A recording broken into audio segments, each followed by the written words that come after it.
Hello, guys. How we doing tonight?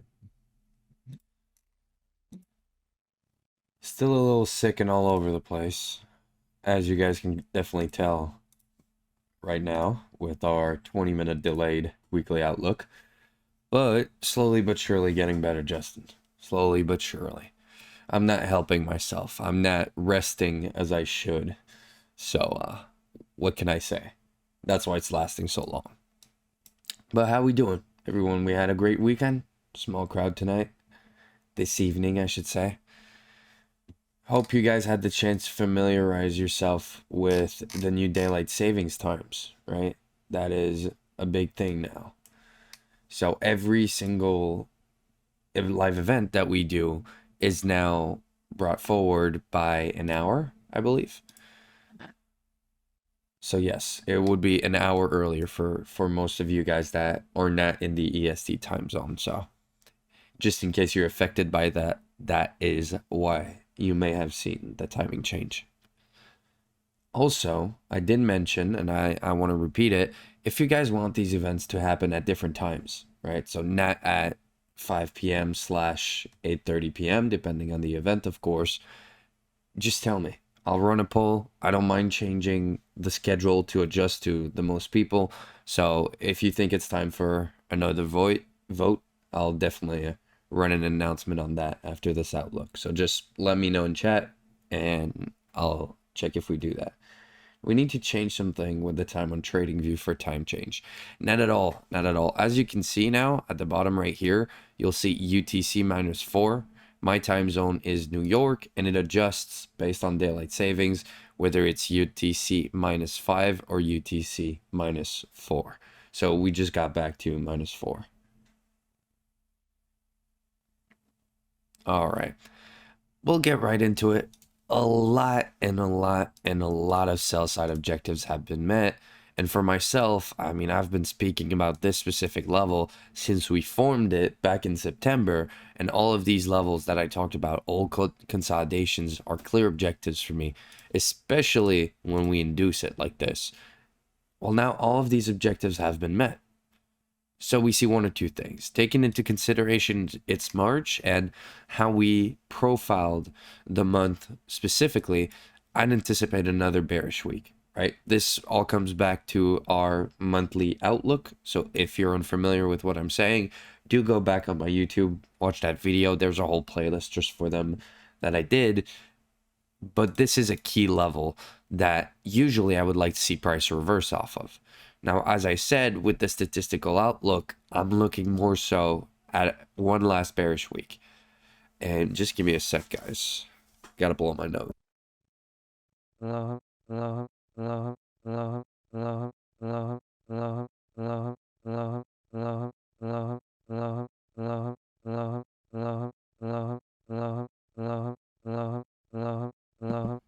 This is pretty fucked.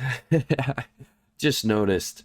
It's kind of weird doing these calls and then having to take a break to blow my nose with the camera on now. Because if I didn't have the camera on, then it's okay, but it's kind of weird.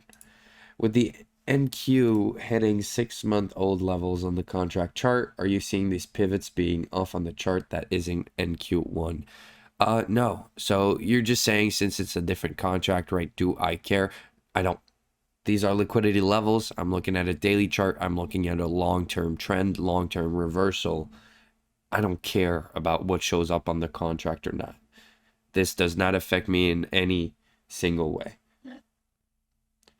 NQ1 for me? Yeah, of course. Because I need to be able to see what happened in the past. And if I only look at the current contract, well, when the contract starts, I'm not even going to be able to look back because it's not going to be the right candles.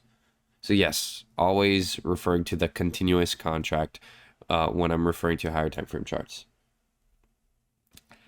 But as I was saying, in this case, this is a key level where I'd like to see a reversal. And truth is, in this case, always refer to premium and discount. And then if we invalidate this order block right here, if we close above the mean threshold, which I only use the candle body in this case, for me, my new target will be upside.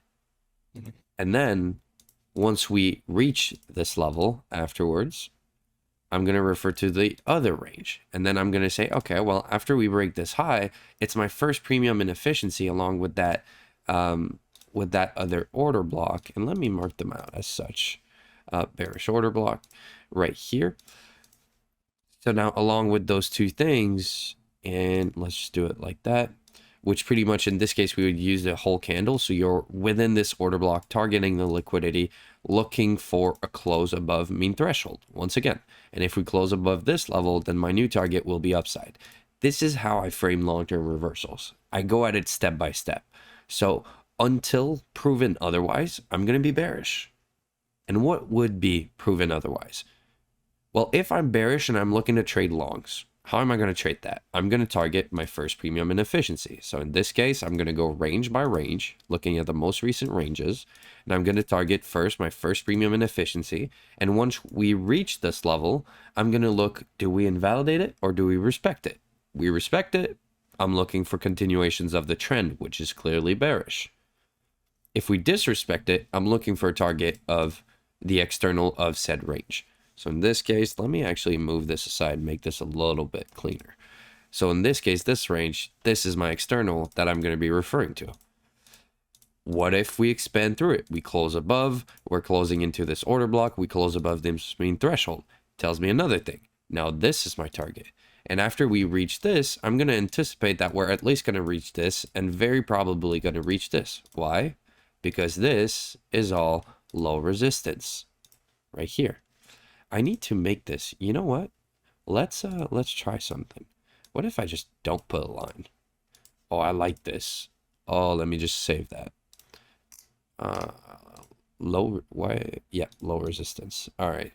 Awesome. I kind of like this with the angle and everything. Messing around with drawing templates, you guys know that. So in this case, just going at it step by step, I'm going to be trading longs because I want to see a reversal to the upside. Right?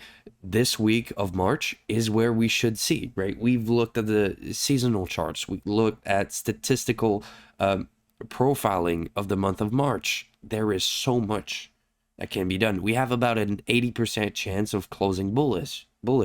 So closing above the monthly open, which in this case is right here. And you know what? See, I already have a template for it. So if we're going to close above this, then I want to see a reversal to the upside. But I also don't want to be trying, just like when it's the high and people are always trying to catch the high, catch the full higher time frame reversal, it is useless. It's not worth my time. I'm going to be wrong too many times for me to be profitable on the way down. Well, actually, it's going to be profitable nonetheless, but I don't want to be wrong so many times. I like consistency. And the consistent way to go about it is to follow the trend. So I'm going to be bearish, targeting internal arrays in premium, and only once we invalidate those am I going to look for buy side objectives. But I did want to give you guys that insight because truth is right now I want to see upside, but I need to, well, it's important for me to tell you guys my targets with precision.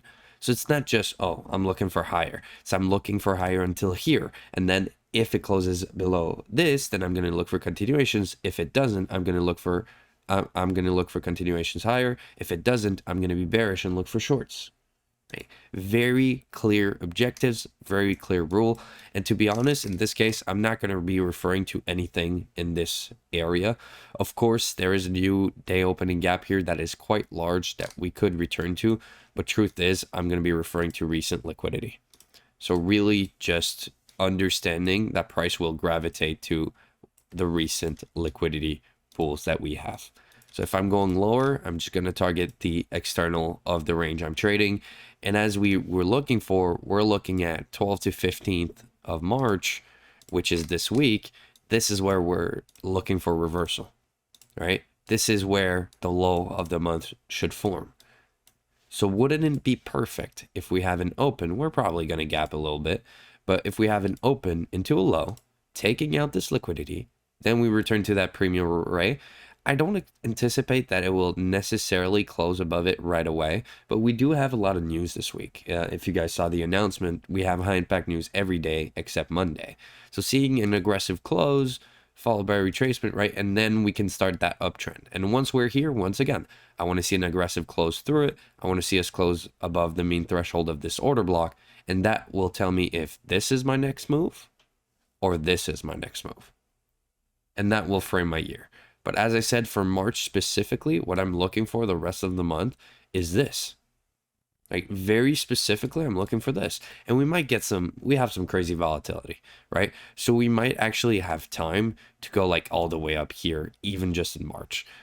But to reverse this whole move lower would be very extreme, very extreme. So this is not what I anticipate. I'm saying it isn't a possibility I'm open to. And I literally just laid down the framework about what moves I'm going to trade going into the next 3 weeks. And you guys will notice from the peer reviews, this is what I trade. That's it. I have my idea. I have my narrative. My higher time frame movement is defined. So now I'm going to be looking to catch these daily candles. I'm going to be trying to catch the daily expansion, distribution, if you prefer that word, but the same thing. And the distribution is the move from the open of the candle to the higher low. So if it's a bearish candle, it's to the low. If it's a bullish candle, it's from the open to the high. This is the move on side, as I like to mention, which is what we call distribution here. So this is what I'm trying to catch. This is a move specifically. I'm trying to really bring you guys along why, how, where, all of that. But I don't think I can be clearer than this. I'm always open to feedback from you guys, right? So do let me know. But for me, best case scenario, this is exactly what I'm seeing. We could even see ES reach these lows if we do have that continuation lower, right, at this point in time. So we taking this out and then we reverse lower. We could see some more downside movement. But for now, I'm just going to be looking for longs and anticipating that every move higher is just a retracement until proven otherwise. So if we go here and we don't close above mean threshold, which if you're asking me how much time do I give it 2 days, right? 2 candles. But we don't close above it, then I'm just going to be trading downside. But I explained my levels, how I'm going to interact with price and why. The speed of the move down is kind of scary. Yeah, I mean, very volatile markets. Why? Because the US has a president who can't shut the fuck up. Though everyone in the world is just having a tariff war. There's a war still in Russia. I don't know why. I don't know. The world is fucked. But that does not matter. Can I make money in these conditions? Yes, that's it. That's all that matters. My job is to show up on the markets with a clear, defined system and follow my fucking rules. When you trade the rise model, does the speed into the breaker affect you? By speed into the breaker, do you mean like we have, for example, I'm trying to go long, right? I have a bullish breaker here, and we just have one huge down close candle that goes all the way to my entry. Do you mean like, does this make me scared? Yes. No, not at all. It doesn't make my trade worse at all. That's why I have a 3PD array stop loss rule. And to be honest with you, currently, I don't lose enough for me to want to optimize my losses. Perhaps there is something there that could be done. This is never something I have backtested, because the truth is the rise model is not made for results. It's not made to make you money. It's made to be simple. And yes, I mean, that was really bad a word choice. But it's not made to have the best returns. It's made to have the most amount of consistency. But I wanted to keep that simplicity aspect to it. So looking at specific rules like this just give you an additional layer when you're in front of the charts, where you have to think at the moment of clicking, should I take this or should I not? For me, I need my unicorn model. I need a valid framework. SMT brings an additional confluence. I need enough risk to reward to my mechanically established partial. What else do you need? You don't need anything else, but perhaps, sorry about that, but perhaps adding different rules to them could actually improve some of the results. But as I said, I have never tested it because I have never found a need for it. Talk to me again when I'm 5 years into trading and I've coded thousands of bots, I've basically added everything to write statistics, then maybe I'm going to start focusing on how can I make the model perfect. But I don't need it to be perfect. I always tell students or people that come to me, you can aim very easily for 17 RR a month with 40% win rate. That is the easily achievable target on average, of course. Why? That's what my bot makes. And it is purely mechanical. It is not a complex algorithm at all. It has very strict rules and it follows those rules. That's it. And it's right about 70% of the time, but gets stopped out a portion of those, about almost half of those trades. I cannot send you that bot, and I won't send you maple syrup. It's mine. You want to try some? Come to Canada. I will lifetime buy rice stats. Lifetime subscription for some maple syrup. I will not sell myself for the statistics, but I appreciate the offer. And honestly, that bot is not something that I'm looking to share, probably ever. I've talked about this in the past, actually, that perhaps I will actually connect it to signals. But sharing the bot is not something I want to do.